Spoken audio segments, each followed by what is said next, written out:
question. How many times have you thought about, oh, this runs in my family? How many times have you said, in terms of diseases, that it runs in our family? You don't have to answer it right now, but just think about the fact that I numerously said, oh, that runs in my family.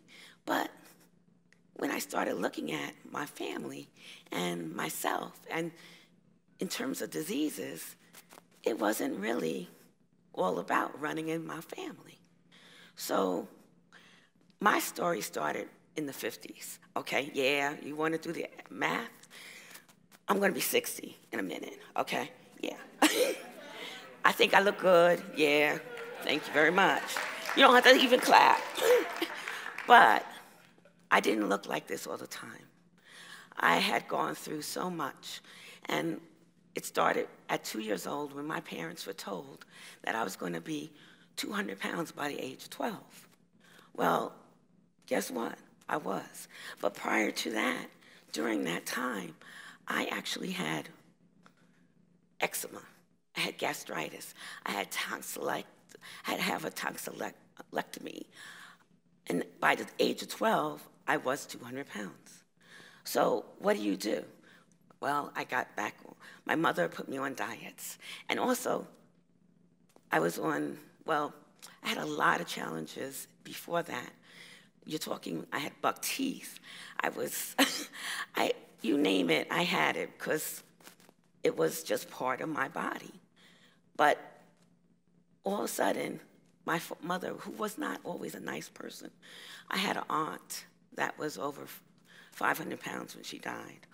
But she always would say that I was going to be just like my Aunt Karen.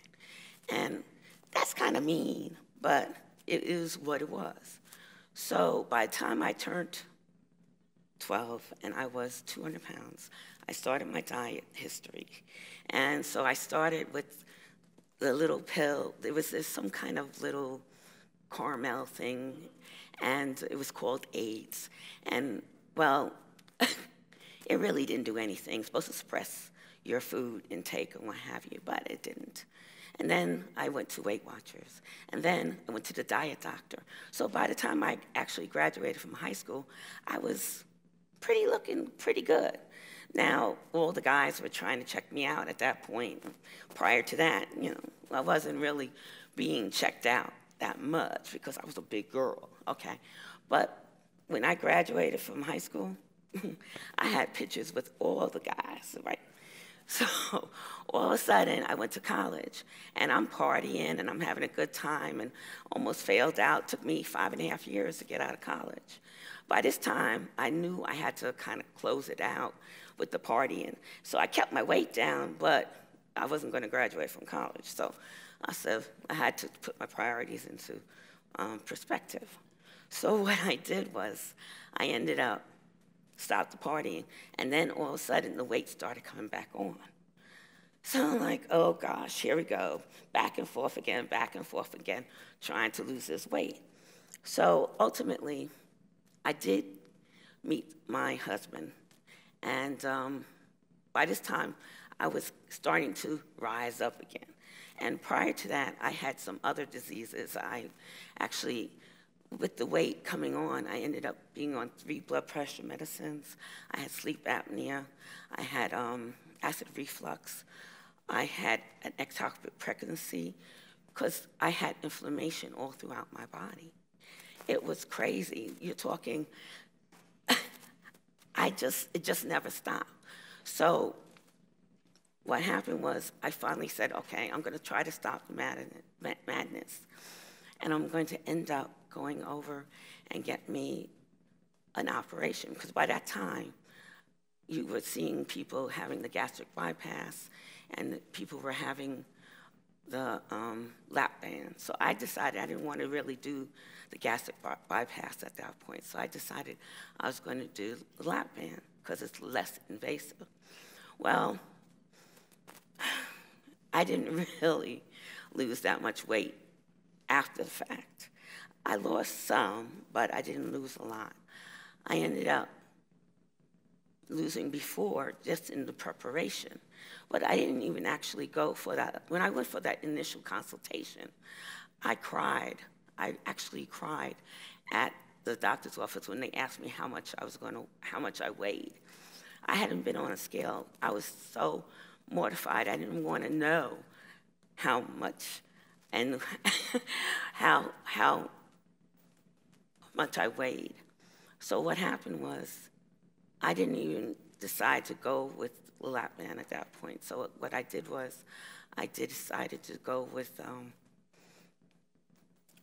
back with Weight Watchers. So I did Weight Watchers, and then that didn't work. And I found out I was actually 309 pounds at that point. So I lost a few pounds. It was hard. I went and said, okay. So then I start looking at my family history, and the only person that was morbidly obese was my aunt. Nobody else was fat. So where did it come from? Was it really genetics? I don't know. I don't think so. So, but A, it ran in my family. But then hypertension, did that run in my family? Well, my father ended up getting hypertension.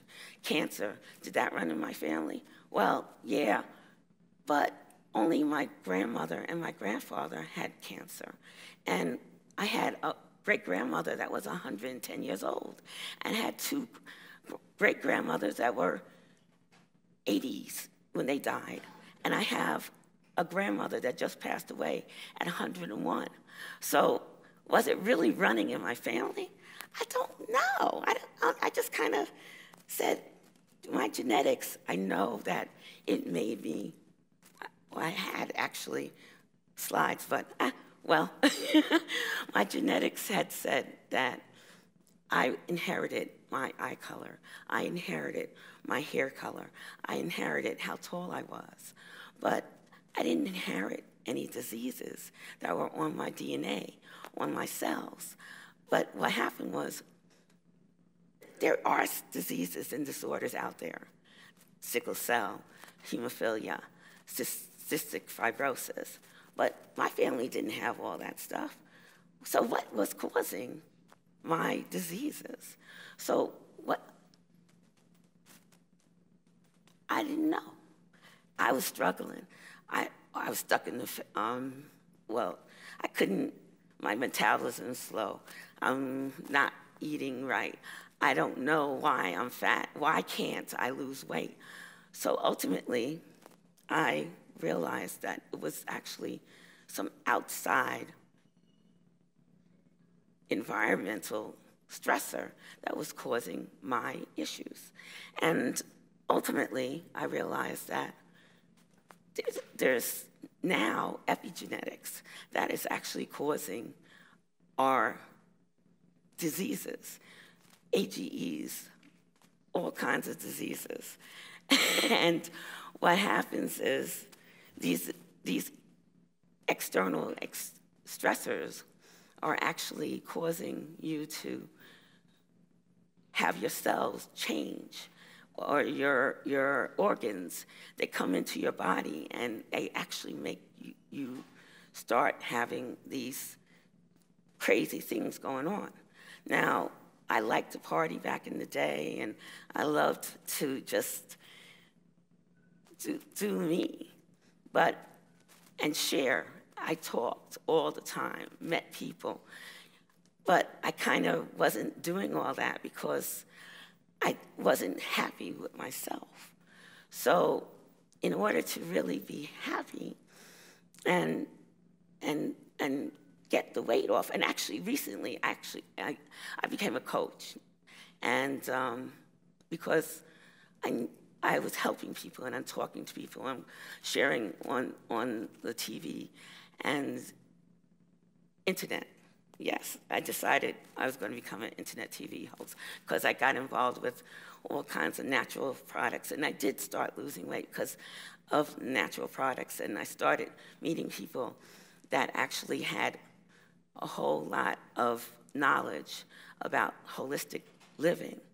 And this holistic living actually gave me the courage to find out what was going on, and it wasn't my genetics. It didn't run in my family, and I didn't want to go out the way that everybody else was going out. I'm not going to get disease. I just lost my mom. She was 78 years old, and she died of cancer. But really, she didn't have it. She didn't have to get it. And her sister, her twin sister, she died of cancer. But it was different kinds of cancers. So at this time, I decided, well, I have to live my life. And I started with a coach, and I started with natural foods. And with the natural foods, I decided that these natural foods actually made me healthy. And prior to that, I ended up becoming actually allergic to all kinds of foods. And it was all because of the toxicities of these foods, hormones and the pesticides and the GMOs. And I wanted to get into all of that, but of course we don't have enough time. But it is all about really realizing what's going on with what you're putting in your body, on your body, washing your hair, you know, deodorant, you know, it's like you're in the water, you take a bath in.